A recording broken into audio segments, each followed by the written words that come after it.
As you already know, there are most probably elections in Great Britain this year, and according to polls, things could be, let's say, tight for Prime Minister Sunak. The British Parliament has never been a place for sensitive souls, but in the coming months the tone could become even harsher. And that's because of the elections that we expect this year. And surveys show that there could be a change of government in 2024.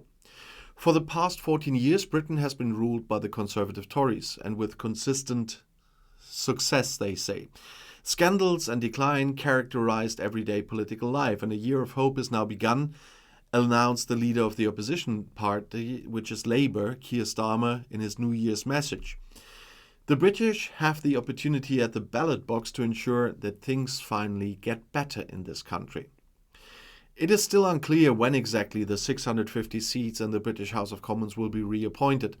The Prime Minister has the constitutional right to dissolve Parliament, and he is keeping a low profile for the time being.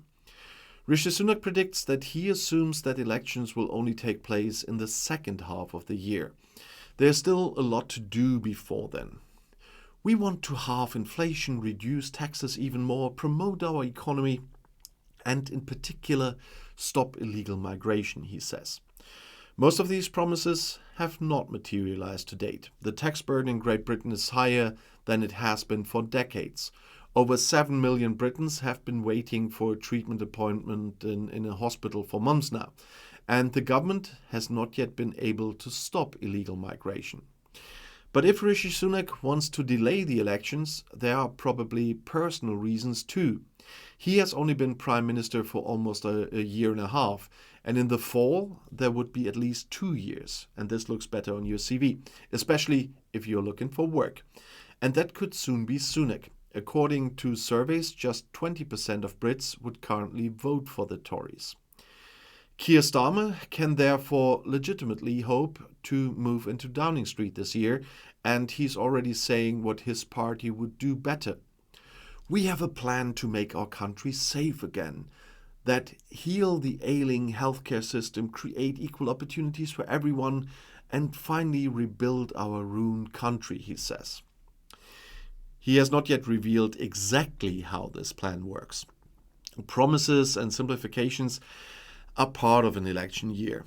But for Peter Hennessy, for example, these will not be enough, because a dangerous pessimism is spreading in the United Kingdom. The historian and author recently put it in an essay for the BBC. Since the financial crisis in 2008, we have increasingly had the feeling that we live in a country where nothing works anymore, and that led to general pessimism. Brexit also ensured that resentment and anger became an instrument of political debate, he says.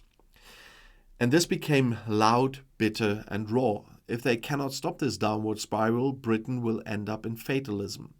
The recipe for breaking out of this downward spiral is decency and the willingness to seek consensus. There is no need for a budget or a new law. It's just a question of goodwill. However, it's currently rather questionable whether this will become apparent in the coming months. Britain's incoming government faces its biggest. They face the biggest challenges in 7 decades, and the Institute for Fiscal Studies revealed that. The IFS report highlights that a combination of high interest costs and sluggish economic growth will make it extremely difficult for the winner of this year's general election to reduce debt to national income. That's a situation unprecedented since the 1950s. And the IFS report, which marks the start of its pre-election analysis, underlines the formidable hurdles that will face Keir Starmer, whose Labour Party has enjoyed a significant lead over Prime Minister Rishi Sunak's Conservatives for several months now. Paul Johnson, that is the director of the IFS, highlighted the critical decisions and trade-offs facing the country in relation to the role of government and its funding. And he says, now more than ever as a country, we are faced with big decisions and trade-offs about what the state should do and how we will pay for it. The report shows that ballooning debt and rising interest rates have added about £50 billion a year to the government's borrowing costs, losing vital funding for public services, and increasing Britain's tax burden that has risen to a post-war high.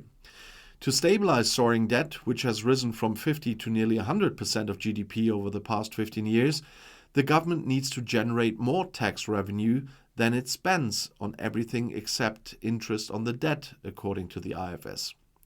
The last time Britain achieved a primary surplus was in 2002. Both the Conservative and Labour financial plans include significant primary surpluses, as the IFS said, and the government is facing calls to reveal detailed spending plans beyond 2025, especially as Chancellor Jeremy Hunt seeks tax cuts in the upcoming March budget. And Richard Hughes, the chairman of the budget watchdog, criticized ministers earlier this week for producing forecasts that lacked detail and compared them to works of fiction. And Johnson called for transparency from parties vying to become the next government and stressed the need to be honest about the trade-offs involved. And he said, if they promise tax cuts, we should know where the spending cuts will take place. If they want to increase or maintain spending, they should tell us where taxes will go up. And despite Labour's pledge to raise £28 billion a year for green investment by 2030, Tory officials argue the plan requires tax rises to prevent a debt spiral. And Johnson stressed there were no easy options with taxes at record levels and most public services, except health, facing another round of austerity with real cuts. The IFS report also highlights that public investment will fall by 0.8% of GDP by 2029, and even with Labour's proposed green spending, it will be lower at the end of the next term than it is today. The annual state pension costs £153 billion, and in-work benefits amount to a further £124 billion, with the IFS pointing out that the health-related benefits could be a possible target for cuts, given the rapid rise in spending on disability benefits. So whoever wins this election will not have an easy life. And that's why they really have to find some answers soon. And if you want to know more, the next video is right here in the end screen. I'll see you there. I'll be back.